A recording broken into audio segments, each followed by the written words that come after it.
And hello, all my fellow nerds. This is Oracle Nerd here, and welcome back once again to our Wonderland Remastered Steam release. So, last time we had gotten the ending with Genzo. We got one ending at least, but there are still three other endings that we could possibly get, and there is also some extras that we can do. So, this episode, I'm going to be going over all the alternate variations of the choices that we could have made along the way. So, I'll load back. So, I'm going to be loading back to the tree choice, and we're going to go from there. So, I'll see you guys in a bit. All right, so here we are, the alternate choice of who we get to think about. So, I do remember that technically the order for us was don't think about anyone, Genzo, Orlum, then Gidget. So, so I guess this, but like it shows a specific basic order here. But I kind of want to save Gidget for last, or actually, I'm gonna save don't think about anyone for last. So so yeah, this time let's go ahead and think about Orlum. Aw, look at that. My thoughts jump instinctively to Orlum, of the nights we'd spent together, dancing, playing, his skin against mine, but not in the way that was uncomfortable. The flush he brought to my cheeks, the flush he brought to my cheeks. Just the two of us in our own little world. We'd been good for each other. I like to think that, somehow, complemented each other in a way that that doesn't have a label, because it doesn't need to. But what does that mean? I don't know. All right, so I'm gonna go ahead and skip ahead, and I'll see you guys later. All right, here we go. Finally got to the next choice. So I do like seeing all the dialogue options at the very least. So straight to bed. I scratch at my calf with the side of my foot, then yawn. I'm not really feeling up to any kind of interaction right now, to be honest. This day has been long enough as is. I kind of just want to curl up on my bed and sleep. So, so with a slight trudge in my step, I make way through the rows of beds and their accompanying Iggy's. Mine is the bunk above Genzo's. As I start up the ladder, Genzo glances up from the spot underneath, eyes wide and blinking. You in the sack? You hitting the sack, Eggs? Yeah, I say with a peek down through the rungs, hoping I don't come off as too standoffish. Just tired is all. I don't blame you. Then after a slight pause, have a good night though, yeah? You too. The words buzz on my lips as I pull myself the rest of the way up into the bunk. It's soft on my back, a cushiony cloud that leaves in soft brush of leaves and soft brush, and at its head, a pillow that my head practically sinks into. It feels wonderful. And as I lie there, just staring up at the ceiling overhead, light from the fire dancing across the grooves in the dirt, I feel as some of the built up tension in my back and shoulders begin to ease. Finally, some time to myself. Some time to just lie here in the quiet. It's incredibly calming. Like the continued crackle of the fire pit, the chirp of crickets from somewhere within the surrounding dirt and vegetation, the soft warm light enveloping my body like a soothing veil. I let my eyes flutter closed, just letting the quietude settle over me. It doesn't take much longer after that for my consciousness to drift away and sleep to overtake me. Okay, so I guess that's what happens when we don't talk to anybody.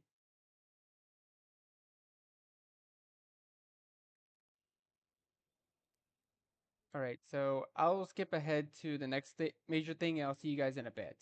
All right, stick by yourself. I'm both shaken and shaky. The pain, the pain in my wrist has turned into a dull throb that travels up the entire length of my arm. Giza holds me gently onto the lip of the basin, and I sit there quietly for a moment before beginning to wash my arm. The last thing I want is to be a bother to anyone. It's my own ineptitude that led to what happened. If only I'd been faster. If only hadn't cut that corner. If I were stronger. If I were. I wish the tingle of pain shoots its way up in my arm. The blood is gone now, but the gash in the ripped skin, it's all still there, looming up at me like a reddened maw. I turn back to see Gento and Gidget staring at me. Only they only they both look away quickly. I feel like my cheeks burn just a bit in shame. When I, when I started tearing off the hunk of my shirt to wrap my arm in, though though they finally redirect their focus elsewhere, surveying their environs in search of a way forward. I pulled the fabric tight with a grimace. It won't do much good. Already newly steeped blood is coloring the blue a dark purple. But it's better than nothing. If I refuse to let myself slow us down any further.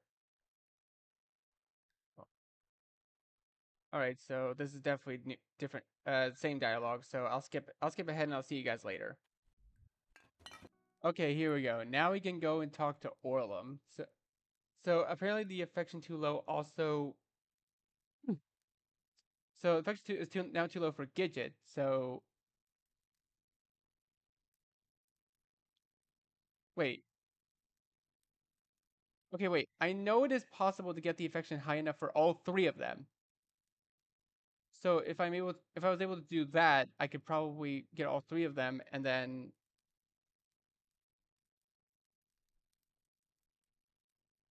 I'm pretty wait no, I'm pretty sure Genzo's is high enough by default when you get to this point because you've been through so many loops together. Okay, but this time we're gonna go and talk to Orlum. This option will determine your final ending. Are you sure you want to talk to Orlum? Okay, I'm gonna save it here. Say yes. I push myself to my feet with a little wobble, like you're about to tight around my arms. Then start towards the other side of the room. It feels strange, like walking through the veil of a dream. Not comprehending everything I'm doing, yet something feeling more in control than I ever have in my life. When I make it to the bed, I just stand there. Olem is pointed away from me, facing the wall. I'm not sure what to do. I stare at him awkwardly for a moment, shifting back and forth on my feet, until Orlin says without even turning around. Did you want something? My shoulders give it a instinctive jump, my gaze turns towards the sheets. I swallow, but it feels a bit so stupid now. Everything. Why did I walk over here? Why am I standing here mumbling like an idiot? I rub my nose, stiff. You wanna, talk? If I could stab myself straight in the face right now, I would. Olin is silent for a moment, then slowly rolls over to face me. He's got the most bemused, bewildered expression on his face I've ever seen. A trio of options profer, proffered, and the maestro opts for a tonal duet in B. Interesting. I have no idea what he's referring to. That's right. Is Orlum breaking the fourth wall right now? So, so I just blink at him blankly. But of course, I'm always open for discussion. He says with a slight little smile that I don't miss. He gestures towards the little side of the bed. Do sit down, though. I glance from him to the bed, to the way he's splayed out leisurely, almost like Rose Dawson on her couch. I pull a chair over to the kitchen table instead. It groans noisily as I drag it across the room, the wood. It squeaks as I sit down, at once keeping my gaze downward. As Roland chuckles and sits up on the bed. I can't say I didn't expect that. I run a hand through my hair sheepishly, adjusting myself in the chair. We did spend ample time together, after all. Roland scooches forward until he can dangle his legs off the side of the mattress, his chin propped languidly atop his fist. What did you want to talk about, Iggy? What did I want to talk about? Suddenly all my thoughts seemed like they'd dried up, straight up. I guess, I clasped my hands together in my lap. Well, how are you, holding up? Willem cocks a brow. Holding up? What is this, counseling in survival situations 101?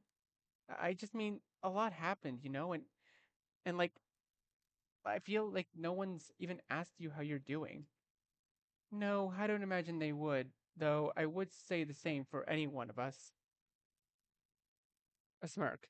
We all know we're barely hanging on. Why bring attention to it? I wince. He's got a point. Sure, Orlam's heart might have been most recent, most recent, but all four of us are well past our breaking points by now. I've been stabbed, beaten, threatened more times than I can count. Gento had his finger chopped off and is probably still suffering debilitating pain in his legs despite him never bringing it up. He just still has their whole shtick they've just had to lay to the side until we figured everything out in here. That's not even taking into consideration the mental and emotional trauma weighing down like a 5-ton boulders on our shoulders. But we don't have time to think about that.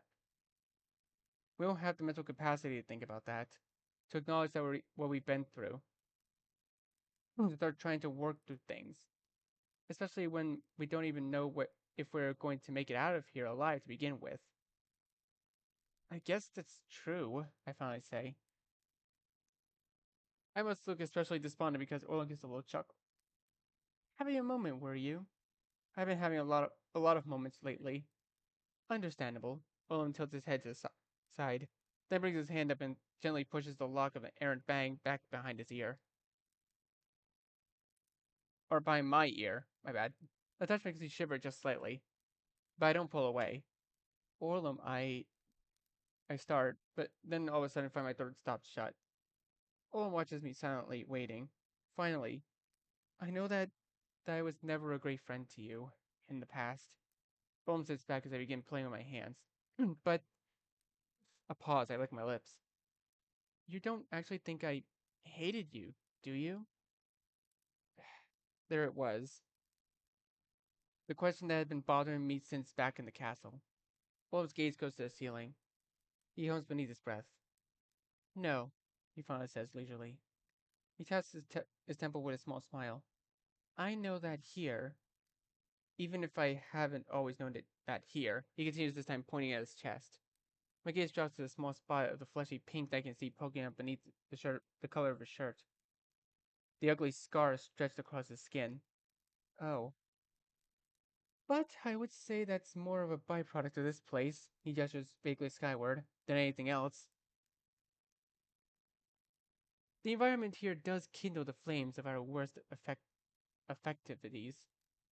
Yeah, I glance down at my lap, pulling anxiously at my fingers. I know that pretty well. This seems to amuse Orlum, who reaches forward to grab my hand, all pointed to the skyward. He traces his finger across my palm towards my wrist. Yes, we did get to see some interesting sides of you down here, didn't we? Quite passionate. I feel the heat rise to my cheeks and instinctively jerk my head away. Does that embarrass you? The idea of losing yourself to your emotions. My mind flicks back to then. I don't know how else to describe it. That loop. That loop I hadn't seemed able to control myself at all. The anger inside of me, prompting words I have never said otherwise. A bit, I say softly. The thought of how I acted shames me. How I how I must have appeared to others. And the things I'd eventually do. The horrible things. Do you regret it? My face goes even redder. Something about the way he's whispering the words, the way his fingers are dancing up my arm and wrist, is making my heart beat like a steam engine in my ears, which is just flustering me further. I don't know. I went and pressed my lips together. I regret the way I hurt people, the awful things I did. We did. Orlin flicks his gaze up on me, studying me beneath his lidded eyes. Do you regret us? I don't have a response to this. Mostly because I feel so fucking hot right now. I would swear my throat had just shriveled up on itself and rendered me incapable of words. Fortunately, Orlin must have expected this, as this only seems to amuse him further. He laughs. I'd forgotten how much I enjoy this. He leans in, breath soft against my cheek. Making you all Twitter patted. I jerk backwards as though I've just been shocked, chuckling nervously and smoothing down my hair again and again. This fucking. My thoughts trail off as I watch him lean back, scrutinizing me. He tilts his head. I've had my fair share of moments down here. Moments of awe, moments of despair, moments of overwhelming joy. He scratches lackadaisically at his chin. But I must admit, those loops where you would join me hold a special place in my heart. I I blink at this, my brows twitching. Loops? A pause as I said on this, as in plural? Of course. His eyes light up as he leans forward in excitement. Don't you remember?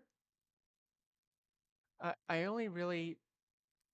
Before I can attempt to scour my brain further, Orlando captures my hands in his and pull me off the bed. Pull me up off the bed, sending my blanket fluttering to the floor. Aww. It's strangely wholesome. I can barely keep from stumbling over my feet as he twists me first left then right, turning the cabin floor into a glittering ballroom stage. There are many varieties, after all. Ones where you are more bashful, ones where you are more irate. He pulls me in against him and to an inaudible rhythm in his mind. Some where you have to push, I'd have to push you more. Some where you pushed me. Another spin, but always with that same awkward charm, the same red-faced chagrin. Orlum, I sputter out as I go dancing backwards towards the kitchen. I still mean what I said even back then, that I'd never had someone show such kindness to me. Nor stood up for me like that. Well, I say before nearly tripping backwards. Orlum probably snatched me up as I go teetering back. It's like you fell right into my lap, exactly what I needed. Someone to care for me as I was. Someone to be a calming presence I could return to once the spotlight grew too warm. To keep me grounded within the chaos of life. I'm glad? I somehow managed to say despite my ragged breath catching in my throat. He stops for a moment. I'll never forget the sight of you glancing up from your little game when I come back after one of my parties. Then leans up against and into me, his face pressed against my chest as his lips curl into a grin. All snug as a bug in our bed, looking cute enough to gobble straight up. I laugh awkwardly as Orla moves upward, his nose and cheeks flush from my neck. Or those times you'd let me wash your hair, all those beautiful curls wrapped around my fingers. Higher. I can feel him tracing his lips up the side of my neck, across my chin. Or the adorable way that you'd always scold me when I crossed that line. He pulls away just slightly right by my mouth, leaving barely a centimeter between our lips. I can see him smiling, but feel his breath against my skin. You liked that too, didn't you? A little game of push and pull. It's dizzying the effect it has on me. The way I fall back into the same patterns, the same feeling, the same energy. All of it, all those memories, all those loops, all that time we spent together. All of it swirling across my mind and guiding my thoughts, my reactions. And for a moment I can only stare at him, cheeks on fire and lips trembling. Then I turn away with a shamefaced wince. But we both know how it always ended. I hear Orlum give a little hum in the back of his throat. I feel him pull back just a bit. Too much of a good thing, as they say. Orlum, we killed people. He laughs at this. Memories that will last a lifetime, I'm sure. I feel a frown tug on my lips. You don't feel bad at all about everything that happened down here? I let my gaze drop. Those times you killed me? He must feel the gravity of the question because he finally steps all the way back, gaze going skyward. He seems to be thinking hard. It would be mendacious of me to claim I feel no remorse. Looking back on things now, I feel. He finally muses. His arms folding back behind his back.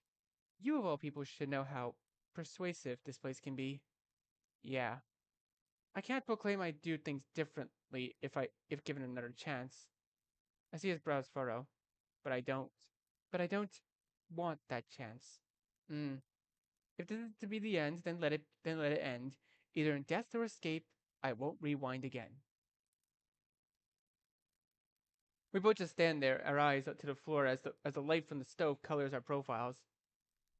What do we what if we do die? I ask, hesitant. Willem is silent for a moment. Then he cocks his head with a little grin, arms up in a shrug. Then I look forward to you glancing up from your little game as I join you in our castle in the sky. This makes me grin in spite of myself. I bring a hand in my mouth, my earlier bashfulness returning. I feel a little awkward again. The momentum that had been pushing me forward now gone as I simply stand there with a lanky gray stick. Forlum is the opposite of awkward. He reaches a hand out, palm up in offering. Shall we have our final dance then, on this eve of reckoning? Didn't we just already have it? I think this one will be more of your liking. I blink in confusion and take his hand. He pulls me in close. It's slow this time. Slow, gentle, easy. He wraps his arms around my waist, and I instinctively encircle mine around his neck.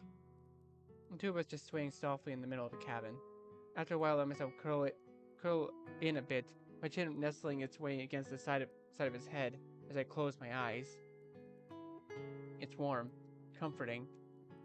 His arms are holding me softly, fingers pressed lightly into my skin.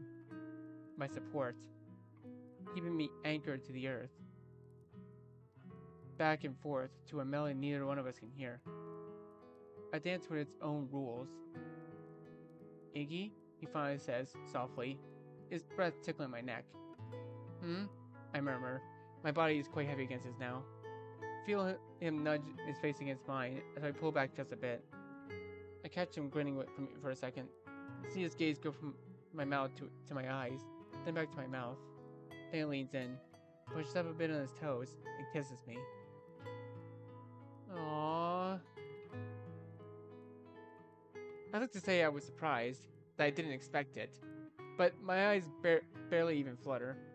Yes, we've done this before. We've done this many times before. Stolen kisses on the stairs, stubborn pecks while I'm 10 levels deep in my roguelike. Visiting sessions before he'd pass out drunk on the pillow next to mine. I smile against his lips now, letting the memories settle back over me. A familiar warmth, a comfortable warmth, my warmth. Oil leads me back to the bed before long, tugging my index finger to guide me over. It's an action that with anyone else might have filled me with dread, but with him I feel only calm. Our own unspoken sense of understanding. It's by all means strange when you think about it. Someone like him with many needs, and someone like me with none. How are we even supposed to work? But maybe that's just a thing. We don't need to fit inside any kind of pre-written rules. We don't need to be any one thing. We can just be us. Two people that care for each other. That keep each other grounded. Aww. As you lie there, the moon filtering through the window to cast on the sheets in warm yellow patterns, Oil running his fingers across my forehead and through my hair, the way he's done so many nights in the past.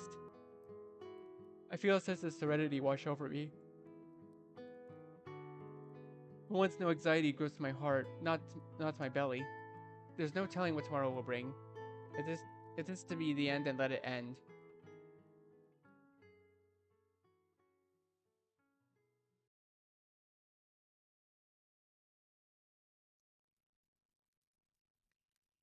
Wouldn't be right? It's fucking ridiculous. What are we even supposed to do? See this face? Does this look like the face of... Does this face look like it's got any fucking answers? You're the one who's always got something to say. Yeah, well, all my words got stuffed so far up my ass this time, I'm gonna start upchucking them all over the floor. Okay, I am not sure that mental image was necessary. I woke in next morning with a sound of hushed whispers from the other side of the cabin. I don't move for a moment. I feel too warm, too secure. Touches of the warmth curl around my wasted legs. Finally, however, I blink my eyes open, blurry. The light is harsh against my eyes, and I wince as I push myself up to my arms to survey my surroundings. The whispers stop, immediately. When I crank my neck take a look over, I see Gidget and Genzo huddled around the table, both of them just looking at me like deer in headlights. Hey, hey, Eggs, Genzo's voice cracks. Morning, Eggy, Gidget winces, their eyes strained. You, sleep well? My mind immediately races. Memories from the previous night swirling around my head, fuzzy images jerking into focus one after the other. I snap my head down. The tendrils of warmth aren't tendrils at all. Rather, Orlem's limbs curled up and tangled around me. One especially questionable hand reaching half down the back of my pants. My head shoots back up, my cheeks burning. This isn't what it looks like. I started to notice the two at the table succumbing deeper and deeper into despondent chagrin. Next to me, Orlem murmurs in annoyance. Yes, it is. He starts trying to tug me back down to the bed. Come back to bed, dear. This just flushes me even further. I attempt to extricate myself from the tightly wound grip of my hips my hips and waist with a few frantic tugs. I can practically feel the collective bristling emanating from the table. There's a loud creak as Gendo pushes himself from his chair. Hey, Fox McGee, he's trying to get up. Ulam appears nonplussed. He pushes a lock of his bangs out of his face with a languid sigh. Oh, don't worry, I already got him up. Genzo looks like he's about to blow a gasket. Genzo! I interject before he can blow his completely out of proportion. It's fine, I'm fine. Nothing happened, we just fell asleep. I finally managed to sit all the way up, my heart thudding anxiously in my chest. This isn't exactly what the wake-up call I had imagined.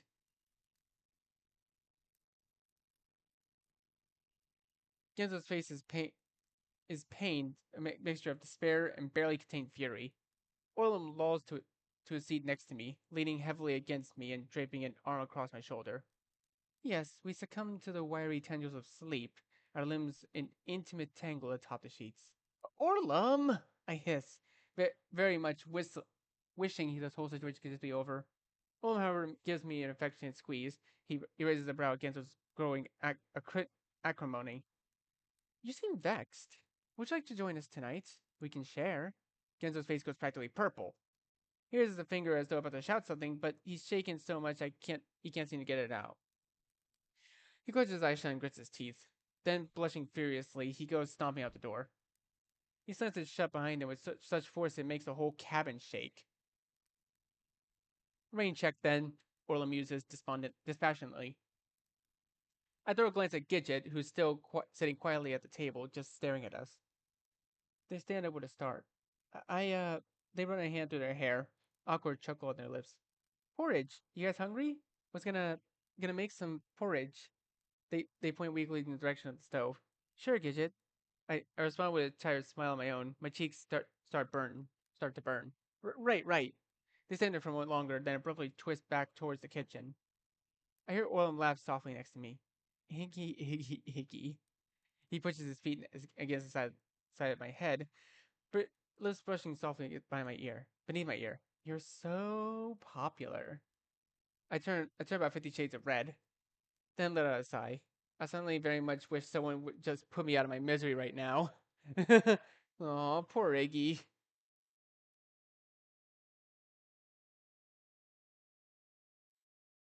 Alright, well, if so, that is even the state of the four of us could reach at this point. Okay, so this seems to be. Kendra remains irate but quiet, refusing to acknowledge Orlin besides a few glares. Alright. Alright, so this is the same dialogue. I'll skip ahead to later. I'll see you guys in a bit. Oh, wait, no, there's still new dialogue. Throw a glance at Orlin across the room, who is currently splayed out on the bed and staring up at the ceiling. My mind flicks instantly to the night prior. Our dance across the kitchen floor. The way he'd held me. The way his fingers had run through my hair. My cheeks grow warm in spite of myself. And I flick my gaze back to the door. That went against every instinct I normally felt. Okay, so now so now it's the same dialogue. So I'll see you guys in a bit.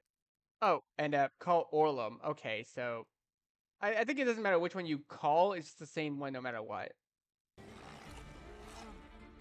And Orlum yanks me out of the way just as it brings the hunk of the axe head straight down on the ground at our feet. They go face first to the ground a few yards away. The trembles rippling through the earth from the axe's impact. I hug at the ground. I hug at Orlum's arms around me, keeping me pinned. I try to move and push myself back up. My vision shimmies and my ears ring. Orlum pushes me back down and face pressed close to my ear. Would you stay down? You're going to get yourself killed! His voice cracks with a panicked irritation. Then he's leaning back up to his feet, knife flashing as he goes charging back towards that thing. Okay, wait. Okay, yep, I'll skip ahead. Only when his face overtakes my vision do I have realized I've fallen. Iggy! My body is screaming at me, a sharp pain radiating from my back, and a cold wetness forming in the back of my shirt. What did I tell you about staying down? He's letting my head off the ground. He's fuzzy at first, hazy outline topped with a blob of orange, then sharpens the view as I take a gasping breath and feeling my lungs expand. I seem to give him giving me a once-over, his eyes sharp as he attempts to ascertain my condition. Can you move? I, I wince, attempt to move my arms and legs, my fingers. Everything still seems to work despite the throbbing ache. I think so, I say. But because what else am I supposed to say? I push myself to the Orlem's hand on my back. His face is stony, though I don't miss a tiny glint of concern in his eyes. The blood staining the back of my shirt. I should be fine, I say again. Then with their conviction. Great conviction. I'm fine. Accompanied by another roar, a pained one.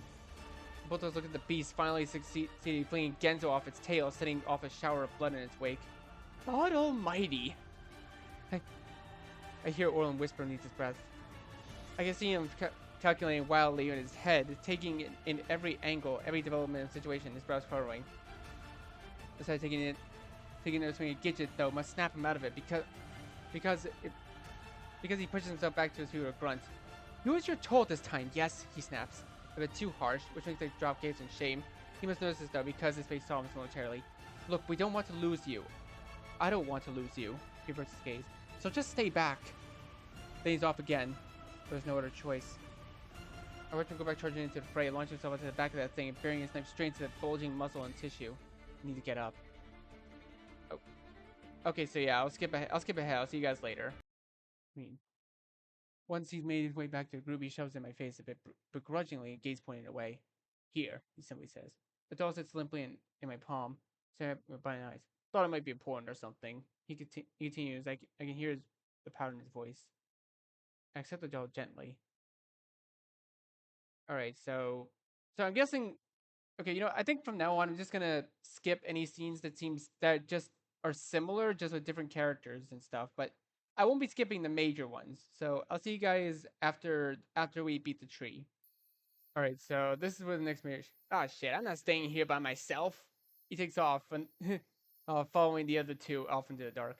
Are you coming, Iggy? Orm starts to run after him before stopping to glance back at me. Yeah, I'm. Stop. Just looking at him for a moment. I feel like I got something really important to say, but I just can't. Remember. Orlem, I swallow. My gaze drops. I can feel myself start to tremble. It's okay. Huh? I blink back to water flowing in my eyes. One of my eyes. What's okay? Orlem sort of curls into a smile. I won't tell anyone if you hold my hand. I blink and smile. Smile as a thousand memories, heartbreaks, moments of joy. I guess I can live with that. And take his hand. We go running after the others, leaving the forest and our Wonderland behind. All right, so let's see how much the ending has changed this time. But this isn't a fairy tale. This is reality. And reality, yep. Stakes. We're starting to things better. Okay. So I'll see you guys once we find the different endings, I guess. All right. Hey, it's Genzo. Oh, look, it's Genzo. Is that Genzo's mom back there? Genzo started taking mechanical courses in high school, then went to a vocational school for bike repair after graduating. A bit less brusque to his fellow peers, he managed to make a few friends along the way. Besides all of us, I mean. And he had a decent turnout at his grand opening once he finally made enough money to open his own shop. He spends most of his days tinkering away in this and that. And has even started dabbling a bit in car repair too. If he busted up Lincoln Parks, if the busted up Lincoln Parks next to his shop is any indication, having a few cars in rotation would certainly bring a bit more cash. I wouldn't exactly call him a social bug, but he does get out on occasion. And he started volunteering this time at a few community events around Lambrook, helping start up the annual kids bike race and donating some bikes to the cause. Not super sure about his love life. According to Gidget, he's had a few flings every now and then, but considering he's never mentioned anything to me, I assume they were short term. Despite this, he seems pretty content.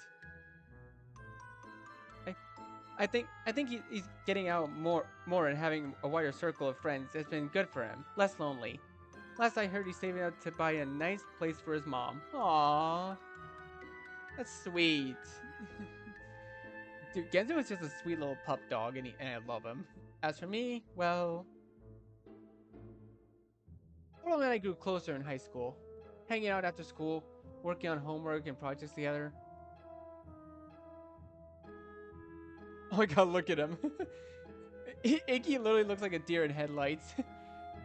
After Orlum joined the Business Professionals of America, he started coming up with all these grand ideas for potential business ventures. And he'd always rope me in to the back end side of them, creating websites or drafting up financials. So when we both ended up with scholarships for the same school, it felt natural for us to get a room together. Though we couldn't have been more different. We complemented each other well. Orlin would get me out of the dorm room, integrating me in some of his circles. I would be a great listener, acting as an engaging audience whenever he wanted to practice a presentation or run through a new idea. Oh my god, look, he's playing video games. Oh, this is cute, man. Or even when he just wanted to chill night in as a break from his more exuberant lifestyle. We became so accustomed to each other by the time we graduated. It seemed like the matter of course that we would find a place together. So we rented a small apartment in Dukin, close enough to downtown that Orlum could commute to his internships, but even on the edge that I could still enjoy some peace and quiet. We would continue like that for a while, simply living our lives, growing in our own ways. I started working freelance, gradually growing out on my client base. Ola moved from internships to full-time positions, to finally open up his own business consultancy agency. I designed his website. That's cute. Oh my god. Orlin would maintain his reputation as a man about town. He was constantly busy meeting with clients, attending luncheons, and presenting to investors during the day, and hitting the bars and clubs at night. He was bringing back new people to the apartment, but I did notice a sort of change over time. Aww, perhaps it was the way he started giving me a quick peck before heading off to work in the morning. Or perhaps it was the first time he introduced me as his Iggy when he'd come back with another woman from the club. Or maybe the way he started automatically including me in his as his plus one for all of his business events and dinners. Or even how he started crawling into bed with me in the nights he was alone. Yes, something changed. Or perhaps it had always been that way and I just never realized. To this day, I couldn't tell you exactly what we are. We're two people that care about each other, that love each other, that enjoy life together. And maybe that's all that matters really. Why do we need to fit ourselves into rules that others have created? We can make our own rules. It's a life that makes me happy, a life that I've chosen for myself, and no one else. I still get the occasional deja vu, the sudden flash of a memory. Sometimes so brief, so intense it takes the wind out of me. Other times long and drawn out, filling me with a sense of long lost melancholy. My heart knows what I've been through though. I see, even if my head forgets sometimes, the heart never forgets. Olin remembers too. Sometimes he'll be out on dinner and he'll be randomly bring up a memory. This is quite reminiscent of, don't you remember when, my mind, doesn't this make you feel nostalgic? And I always have to pause for a moment, let the memory fizzle to the surface. Find it there buried deep within the synapses. But I always do, and then I smile. Yeah, I'll say. Even though it doesn't make a lick of sense. And then the two of us go about our day. Alright, and I'm guessing that was the Orlum ending. The end. Oh, it's a doll and a rabbit. That's so cute. Two sides of the same coin. You completed the game with Orlum's epilogue. Congratulations. It's a little doll and a bunny. That's so cute. What is it? Is the rabbit's name Jerry? Please tell me the rabbit's name is Jerry. That's adorable. All right, but we're not done yet. We're still we're still gonna be doing Gidget's ending as well. So I'll see you guys in a bit. Okay, this time think about Gidget. Aww. My thoughts jumped instinctively to Gidget, of her lips on mine. of the way her eyes tremble whenever she looks at me. Gidget. Pang of guilt stabs in my heart. Of the things I said to her. There's something there, beneath the mask she wears. The mask I'd forced her to wear. She and I had cared about each other. Cared for each other. Had meant something for each other. But my words had always gotten in the way. If only I could tell her. I I don't know. Okay, this time we go talk to Gidget. Something it something in me, perhaps something I'm not even sure of myself, understand, turns my feet in the direction of the overlook. I make my way towards the end of the cave, eyes squinting momentarily as the light of the moon overtakes my vision. Outside it's beautiful. I suck in a small gasp as I climb out the overlook, full the full breadth of the view hitting me all at once. The cave is built to the side of a cliff, and from the overlook, one of the one can look out across the lower level of forest beyond. The dark dunes of the treetops spreading out for miles in both directions before hitting the surface of the lake. Above our heads, the sky opens up, elephantine expanse of stars and galaxies gazing back down at us. The moon is at its center, huge and milky and white, glows like a firefly ready to be plucked from all the blue gaze at, at between softly parted fingers.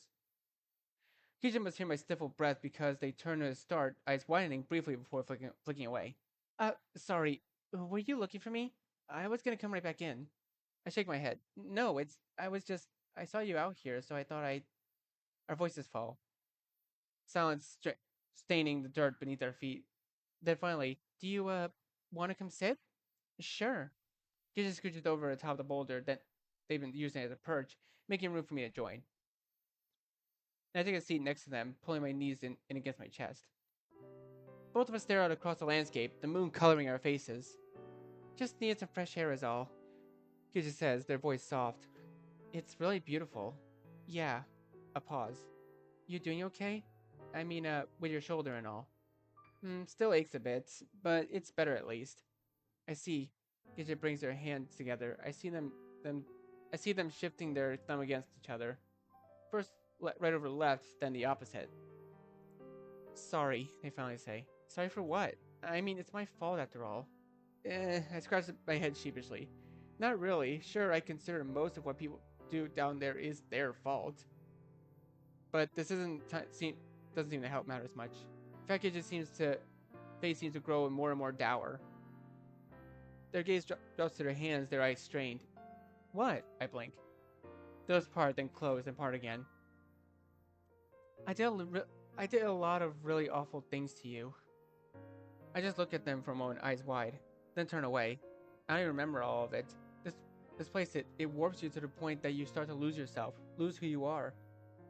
They lean forward, resting their elbows on their knees. Everything's like a jumbled up kaleidoscope in my mind. I try to bring a memory to focus, but it just twists into something new. I remain silent, just staring out across the darkened tree tops. But that doesn't change what I did. What you had to go through because of me. A sigh. I remember the rage. God, I remember the rage and the resentment, the jealousy, the they bring a hand to their forehead, jaw clenched. The entitlement. I see their fingers shaking. In the beginning, it wasn't as bad, but it kept growing. And even though part of me knew it was wrong, I couldn't stop. Couldn't stop it. Like like this thing growing inside of me, whispering inside my head, blurring my thoughts. I rest my cheek on my knee, fingers clasped around my ankles. My own chest feels heavy, conflicting thoughts battling at the base of my consciousness. I couldn't stop, Iggy. They turn towards me for the first time, and I see the glimmer of tears in their eyes. And the things I said to you, the things I did to you? They turn away with a grimace, wiping at the belligerent water. I wanted so badly to be what you wanted, a sniff, that I lost myself in the process. Silence again. The silence save for the occasional murmur or clang of dishware from the back inside the cave. I bite at the inside of my cheek, gaze dropping to Gidget's feet. I don't want you to be anything. A pause. I just want you to be you. Then I have a smirk to myself. I have to smirk at myself. As laughable as that sounds, considering everything I've said over the years. My voice grows small. So small I small out amongst all the black. I'm sorry too. I feel Gidget shift next to me, their shoulders brushing against mine. I guess we could both use the chance to try again, huh? Yeah. I smile in spite of myself. Then turn my gaze back to the sky, watching as the stars swirl around us. It's quiet for a good long time this time. I lean into the breeze as it laps at my cheeks, plays in my hair, and for a moment we're back in high school. The two of us sitting in the steps outside the computer lab after another long afternoon of hacking out our projects, watching as the sun sets, revealing the moon and stars overhead. We spent so much time in that lab, just the two of us.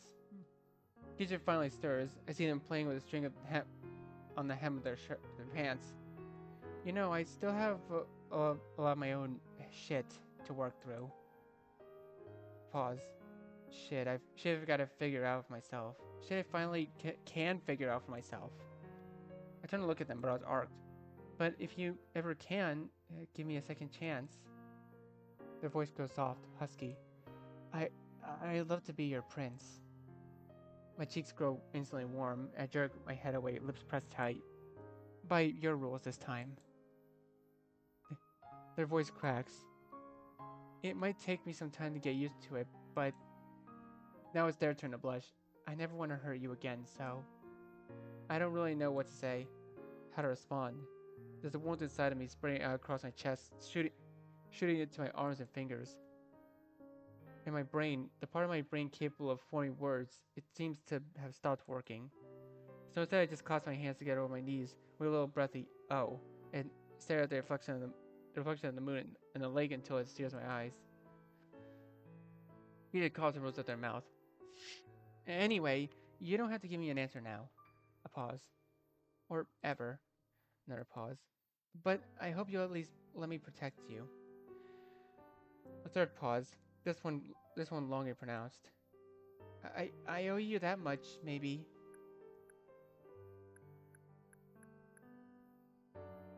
Hmm.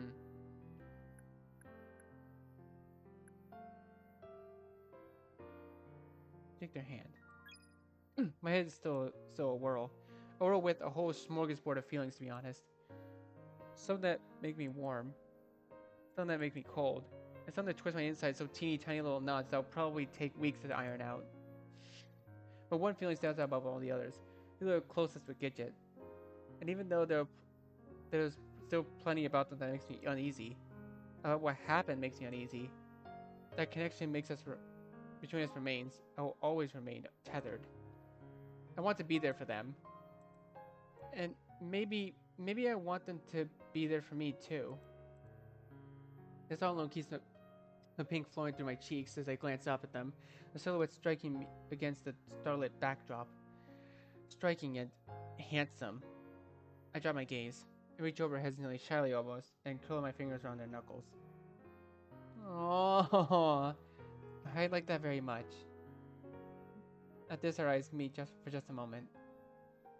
Just enough for time for Gage's brows to arc and their eyes soften and her lips tremble ever so slightly. And for me to just get uncomfortable enough that I have to break the gaze and turn away with a dorky grin, fire still lapping at my cheeks. We sit there together for a short while longer, just staring out across the vista of trees and stars and memories. Until Gage starts pestering me about staying warm and how I need to rest my shoulder, and the two of us wander back inside. I still feel the warmth of her hand against my palm as I settle into my bed, sleep coating my eyes. Okay, stick by Gidget. I was shaking and shaky. I must look slightly bewildered, though, because Gidget steps towards me, brows knotted in concern. You, need some help? While I don't answer in words, the semi-pleading look I shoot them is apparently enough.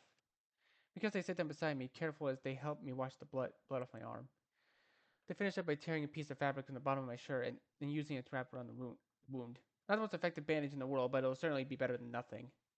Once it's taken care of, they give my shoulder a reassuring squeeze, and I unconsciously let myself lean against them for a bit. The, the warmth of their skin is comforting in the dank sewer. Jensen takes his time to search our environs. See him wandering around, fingers to his chin in thought as he studies the surrounding walls. After a while, it turns back to the hum. There's like a door or something over there. Guess that's our best way in. Climb's gonna be awk as fuck though. I saw that door he's referring to. A small square hatch in the ceiling near for a wall. Oh, all right. I'll skip ahead and I'll see you guys in a bit. Oh, wait a minute. I got all the options open. What? How did I do that? How did I actually do that? Wait a minute. How did I do that? I got the affection high enough for all of them now. What? Yo, I'm gonna be saving this real quick. Damn, look at that. All options open. Affection's high enough for all three of them. Right? That's cool. This will be useful later on. But anyway, let's go ahead and talk to Gidget to get our next ending. Yes. Pushing myself up to my feet with a little wobble, blanket wrapped tight around my arms. Then I start for the door. Middle of a dream. Where are you going? Hmm. Just need to clear my head.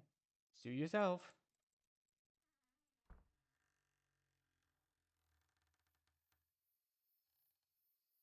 It's wet outside. While no longer actively raining, a residual sense of moisture continues to cling to anything it can latch onto. Yep, same. I saw Genzo seated in a log not far from the cabin, currently hunkered over and cleaning his bloody stump of a finger. I went feeling a tendril of guilt curl its way around the base of my brain, but ultimately point my gaze downward and start towards the right. I hope he doesn't see me. Getting questioned by Orlin was bad enough. I'm not sure if I could take Genzo's puppy dog eyes asking what I'm doing. Fortunately, I appear to succeed in my clandestine endeavors because I make it around this side of the cabin without a hitch. I let my shoulders fall with just a bit, slowing to a meandering pace as I finish my roundabout jaunt. The area behind the cabin is dark and cool. There's a small hill of chopped wood piled up against the back of the cabin, and a chopping block just a few paces away. My mind flicks momentarily back to the first time I'd seen bucks at that block, but I fight the memory away. There'll be plenty of time to worry about bucks later. Right now, I only have one thing in my mind. As if on cue, I spot Gage's unmistakable crop of blonde hair over by the threshold of the trees. They're just standing there, motionless as they stare off into the darkness. Almost as a kind of portentous statue prophesizing events to come. I suddenly feel a bit out of place. My hunkered shoulders, the blanket clutched around my frame, my aura of frailty. I feel so small compared to Gage's decisive profile. And I'm all at once unsure what to say, or even if I should speak. Fortunately, I'm not forced to finagle a flustered greeting because Gidget seems to sense my presence and turns her head.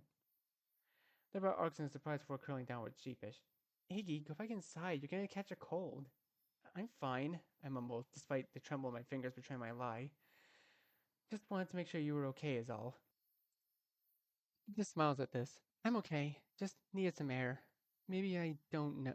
Maybe I don't know. Their gaze flicks back to the black void between the trees. I wait for them to continue. When they don't, I take a few steps forward, the wet grass leaving dark patterns on my shoes. Whether it's from the sight of all the blackness or the breeze slipping up my pant leg, a chill works its way up my spine. I instinctively pull the blanket closer. Next to me, Gidget has started playing with their hands. It felt a bit stifling in there. I glanced over. They're pulling at their fingers, anxious. First twisting and tugging at their left index finger, then mashing and kneading their knuckles up, down. Iggy? I'm somehow taking it back to our chat in Gidget's car. The way they'd fidget uncomfortably before leaning up to kiss me. But this fiddling feels different. Less shy jitters and more. Yeah, I'm sorry. They turn towards me with a hairy jerk, their hands on my shoulders, but not looking at me, staring down at the ground, staring through the ground. Gidget, I start, my voice getting swallowed up by my lungs. I could feel their fingers trembling around my shoulder blades. I see a glimmer of tears as they jerk, as heavy pools grow beneath their eyes. When they speak again next, their voice is strained, choked. Every second I'm in that cabinet, all I can think about is what I almost did to you. I draw my gaze. And all those other times, the pain I caused you. Their throat catches. The horrible things I said to you. Their grip goes so tight around my shoulders that it starts to hurt. I place a hand over theirs with a small squeeze. Gidget. Pinch loosens, goes slack, and finally their arms fall down to their sides. Their gaze still pointed at the ground. I don't know how you could ever forgive me. And the tears are running revolts down their cheeks, their jaws clenched. How can I expect anyone to accept me for who I am? A sniff, they wipe at their nose. If I can't accept you for who you are. Gidget, it was this place, I start. That doesn't take back what I did, they cut me off with a snap. And softer. That doesn't take back how I hurt you. I don't know what to say at this, so I say nothing, just staring at the wet grass. Gidget starts slapping their hands against their forehead with a frustrated groan. Gidget? What if? They buck forward, and I instinctively put my arms out to catch them. But my strength isn't enough to keep them aloft. And when they go limp, to their knees buckling beneath them, they slide down to the ground, body heavy against mine. They have their arms around my legs, face pressed somewhere near my belly as their shoulders heave. What if this place reveals our true selves? I can barely hear them, their voice muffled by the fabric of my shirt. But then they turn their head, taking a gasping breath of air through their tears. What if I would have done that eventually for real up there? I'm not sure what to say at first. So I simply bring my hands back in their head, feeling them trembling against me. And what if that's who I really am? That's bullshit! It comes up before I even register it. And I blink, the force of words surprising even me. I feel Gidget's head shift slightly as they turn their blurry gaze upwards. That's bullshit, I say again, a bit quieter, but with more conviction. Is it though? Gidget asks after a moment hesitant. There might be a lot I don't know about you. There might be a lot you don't even know about yourself. But if there's one thing I do know, is that you're one of the kindest, sweetest people I've ever known. Gidget doesn't respond this time, just kneeling there. I hear them sniff, their breath shuddering. Besides, I say slyly, you don't really think Orland would have started secretly boiling people alive in his basement, do you? Gidget laughs at this, a throaty crackly chuckle that makes their shoulders quake. Maybe not, they sniff, though he did always have some strange tastes. I sigh, then kneel down myself, bringing my arms around Gidget's shoulders and pressing my face into the top of their head. Oh, their hair is soft against my cheeks. Look, this place twisted all of us.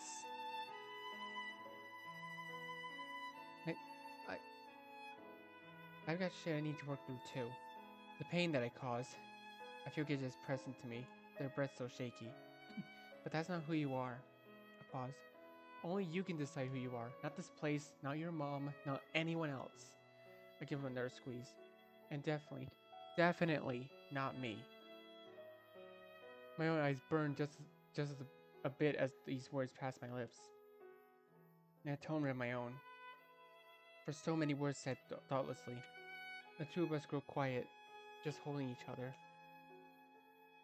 Kneeling there in the wet grass as we let the weight of our sins against each other gather, then spill out to our feet.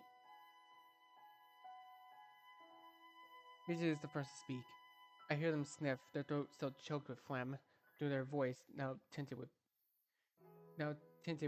in jest. So philosophical. I have my moments. I'll print that out and hang it up next to my Live Laugh Love poster. You fucking I give a start at this, which throws off balance. We both tip to the side, falling onto the grass with a clumsy thump, our limbs still tangled. Gidget laughs. It's the first real laugh of theirs I've heard in I don't know how long, to be honest. The sound of it reminds me of orange soda. They then they turn, shifting into their back as so they can look up at the stars. You know, it's really funny. Every time he says orange soda, I'm actually every time he said orange soda in this entire series, I've actually been drinking Mandarin orange flavored water. Like that's just a funny coincidence.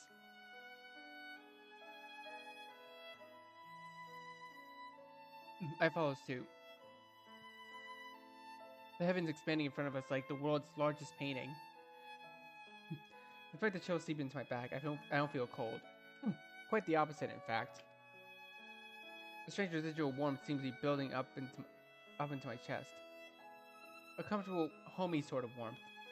I feel like I've had so much to make up for. Giza finally muses, her her gaze still pointed skyward. Hmm? Everything I've done, everything I've worked for, has all been for a life that isn't my own. I'm quiet for a moment, thinking. I get that.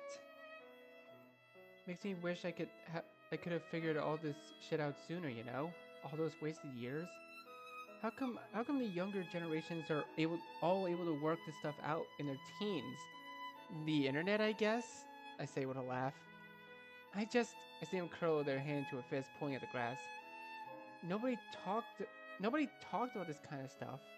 If you were different, it was just a phase, a quirk, something you grow out of. There was nowhere we could go to untangle all the weird thoughts floating around our head. No safe spaces to ask questions, role models to look up to. I don't disagree, but I'm also not sure what to add. So I stay silent, waiting for them to continue. This is gonna sound stupid and ridiculous, but like sometimes I actually feel jealous of Genzo, you know? I'm not trying to make it sound like he's had it easier or anything. Don't get me wrong. But at least he had a very physical sign telling him what was up with him. What was up? I bite back a snicker. Iggy, you... Gidget whacks me against the shoulder with a laugh. Then grows in frustration, hands to her forehead, clenching at their bangs. Like, yeah, he went through a lot of shit too, but at least he knew who he was. Every time I took a step forwards, figuring myself out, I get pushed back too. This constant battle. I drop my gaze at this, hands clasping across my chest. I don't even want to think about how many steps I pushed them back. This thought makes a guilt gather in my belly, twisting discomfort. Even now, I don't know if I know, you know?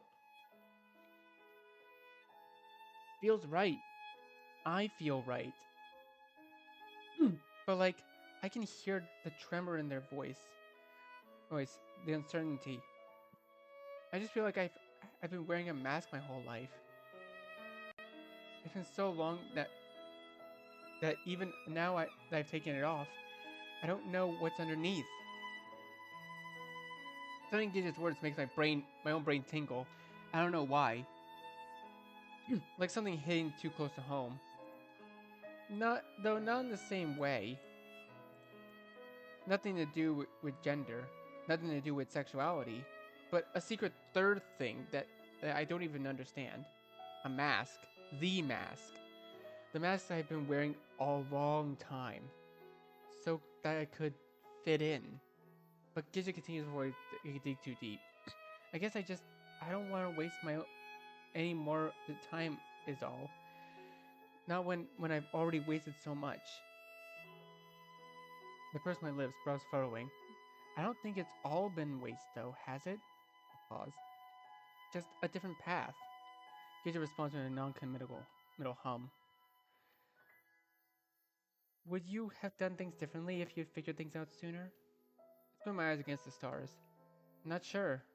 Though, it's a bit different, maybe. Maybe... I let my thoughts bounce for a few more moments before attempting to translate them to words. Though perhaps I'd have been less scared. Scared? Cause like, I always just avoided people. Whenever they get too close, I'd run away, without knowing why. He just sat next to me. But maybe if I knew why, I'd have been more confident in making my own needs known. My own boundaries. Feel less alone. Less different from everyone else. Yeah, Yeah, I guess. I I used a hand across my belly, chewing on the inside of my cheek. Then again, maybe I would have just been more of an anxiety-ridden wreck. I say with a small laugh. Gigi's laughter joins mine as the warmth of our shared insecurity settles over us. Then the quiet returns. Nothing but a far-off song of cicadas to accompany our reflection. I think I would have done things differently, Gigi says softly. I glance in the direction, but say nothing. The profile stands stark against the black backdrop of the trees, strong, a lot differently. Something about the way they say this gives me a pause. I turn my eyes back towards the sky. It's both limitless and suffocating at the same time. There's still time. We aren't that old. I feel like even if I feel like ancient dust compared to teens these days. yeah, yeah, we aren't. Of course, that means we need to get out of here alive, which isn't exactly guaranteed at this point. Gidget laughs, a tired laugh, but an accepting one. Yeah, that's true. Oh, look at them. I turn to see them smiling. While really thinking about it, I reach over to find their hand. My fingers lacing between theirs, interlocked atop the wet grass. If we do, though, I hope we can do things differently together. Lisa turns to look at me. I can see tears bristling once again in their eyes. They give my hand a squeeze. A connection in the void. A shared understanding. A single point of warmth warding off all the chill. My warmth. I like that very much. Aww. I really love moments like this. It's so adorable. We lie out there a bit longer. Until the tendrils of sleep start to claim me, my eyes fluttering closed. My worlds devolve my words devolve into blurry murmurs. Hyojin must notice this because I hear them chuckle even through my dreamy weary state. Feel them pull me in close. You idiot, you're gonna get sick. But I'm tired. Come here. They pull the blanket more snugly across my frame, arms snaking around my waist. Then simply hold me against their chest. Warm. A warm cocoon, silent and still beneath the stars. Yes, this feels right. Oh, wait. Hold up, wrong button. There we go. I was trying to take a picture for a thumbnail. Possible thumbnail, at least. Even if we don't have all the answers, even if we still have more we need to work through, at least we can be there for each other, provide each other with warmth. In that moment before I fall asleep, my worries vanish. No matter what tomorrow may bring, no matter what fate may have in store for us, we have each other, and sometimes that's enough. I feel Gidget's chin rest against the top of my head as they curl against me. Thank you, Iggy. And then I'm asleep. I really love moments like this. It's so adorable. But I'm gonna go ahead and skip ahead to the ending, so I'll see you guys in a bit. Oh wait, actually I forgot about this one. Ed? They're not dead. Look at them, cold and lifeless on the ground. Cruel cogs of fate having stolen their lives with naught but the finale remaining. Would you stop fucking talking like that? I swear to God, I'm 1 second away from maiming you. I woke up next moment feeling a foot against my ribs. Foot touched gently your skin once, twice. Then jabbed my right with in my appendix. Pain yelp and twist back. Hell! Oh, still animate. Tragic. Owen muses steps back, his arms curled languidly across his chest. Eggs! Gizzo steps forward into the view, brows nodding in concern. Christ on a cracker, why the fuck didn't you two come in last night? I bring a hand to my forehead, she's still aching, as I attempt to jumpstart my mind into gear and deduce what happened. Gidget and I draw my gaze. They're still, there they are, still curled up next to me, just as I remembered. Then we, then we really did fall asleep out here, which would certainly explain why my every muscle feels stiff enough to lay a charcuterie on, and also why a deep-seated chill has seeped its way into deep in my bones. My teeth won't stop chattering against each other. Great. Then I will push myself all the way to a seat, running a hand through my damp hair.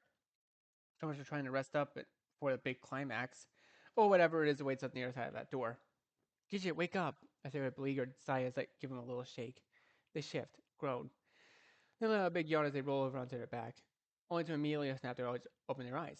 Fuck, that's cold. You're telling me. I remember the goosebumps running up and down my arms. Probably not the best idea we ever had. Fuck. Gidget says again, popping up a seat. 2 fucks in a row. They they must be really uncomfortable. We require sustenance. Olin stares down at us blankly. To which Gidget responds in an angry splay of her hands. What do we look like? Your fucking parents? Go make something. They rub at their brow. No, they rub at the growing knot at their forehead. Olin raises his gaze up towards the sky, almost disinterested. I don't know how to work the stove. Fuck, fucking fuck. I can practically hear Gidget's teeth clacking between each expletive. He has to roll his shoulder with an angry huff. Stop being a saggy sack of D's and help them inside, Shiver Brains. He starts forward towards me for just a second. Our eyes meet. I see him pause. Jaw taut as his brows go rigid. In an instant, Orlum steps between us, grabbing my hands before Genzo has a chance. Everyone's so moody in the morning. Orlum grumbles and pulls me up to my feet, none too gently. Genzo quickly snaps out of his stupor and offers a hand to Gidget instead, who takes it and stumbles to her feet with a wobble. When our eyes meet for a second time, he quickly averts his gaze. He looks kind of sad, a kind of defeated heaviness in his aura. But he recovers quickly with a wide grin. Pretty sure I saw some porridge in there where I was scrounging around this morning. Maybe we can rustle ourselves up some grub, eh? A hot meal does sound divine right about now. Gidget is attempting to brush the errant bits of grass and dirt from their clothes. Maybe between the 4 of us we can make heads or tails of that stove.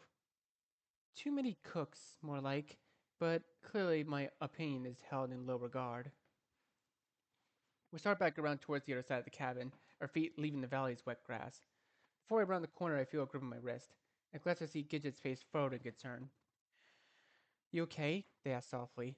You already look like you're liable to keel over at a moment's notice. The gaze looks downward. I shouldn't have kept you out.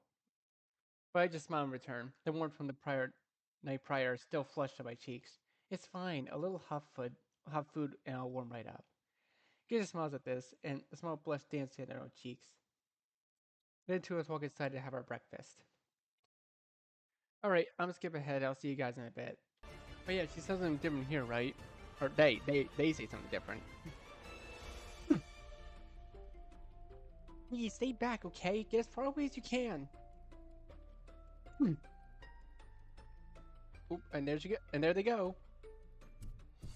Alright, skipping ahead. Alright, let's just see the. Saying Bucks, you gotta get yourself lost. Looking vexed, Genzo takes off across the clearing with a frustrated groan. Owen grows visibly nervous. Everyone's leaving. He probably takes off after the other two in the dark.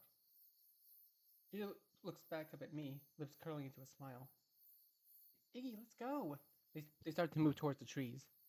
Just a second, I step forward and raise my hand raised. Then we both stand there, looking at each other. I feel like I have to say something really important, but I just can't.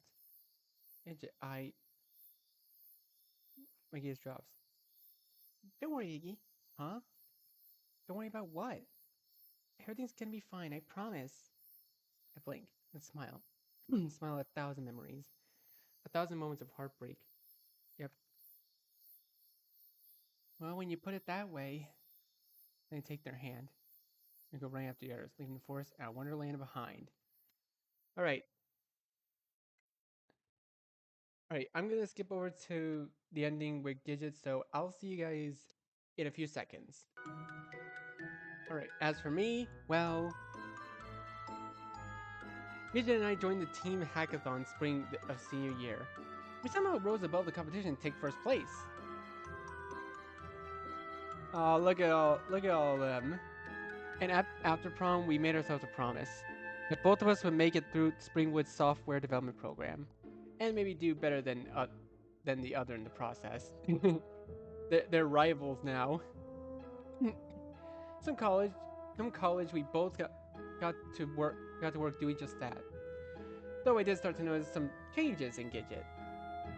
While I stayed hunkered down in my dorm coding or playing video games, Gidget was getting out there and making friends, joining groups on campus.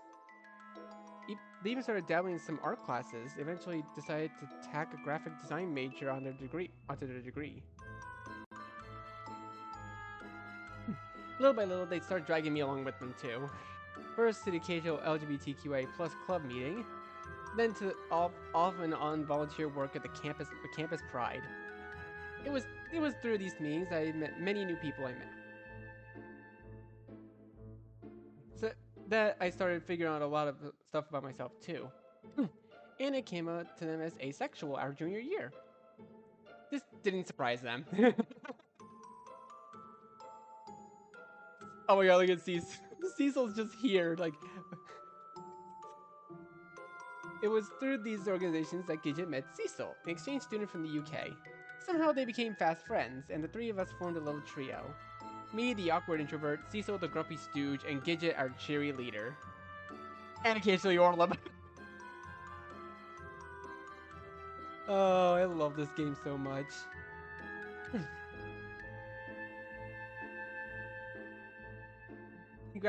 After graduating, the three of us found a place together. It's not too bad when you all can split it three ways, after all. Gidget found work as a junior designer at a local nonprofit while I began working freelance. Aw, it wasn't until Gidget's promotion at senior year that they came home buzzed and ecstatic. That they kissed me for the first time. It felt natural. Like, it had only been a matter of time. They're so cute. And then they kissed Cecil. And Orlem. I love this. He's always over. My god. Oh, I love this so much. After that, we kind of just settled into life. Our life. A life that's occasionally chaotic, but always warm. Always welcoming. Always home. A life that I've chosen for myself.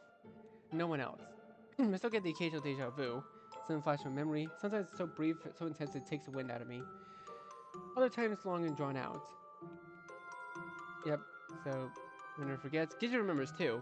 Sometimes we'll be hanging out and they'll randomly brave a memory. Oh my god, Iggy, do you remember when... Whoa, did this just take you back? Oh god, this is just like... And oh, I always have to pause a moment. Let the memory fizzle to the surface. Find it in there deep within the synapses. I always do. I'll smile, say yeah, even though it doesn't make a lick of sense, and then we'll go about our day.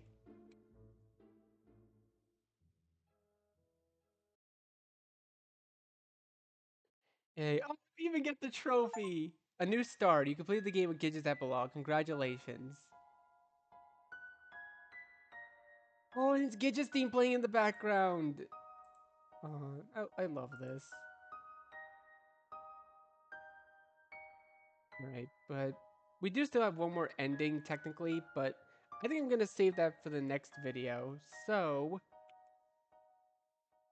until then, wait, what does the tail screen gonna look like? Oh, look at them.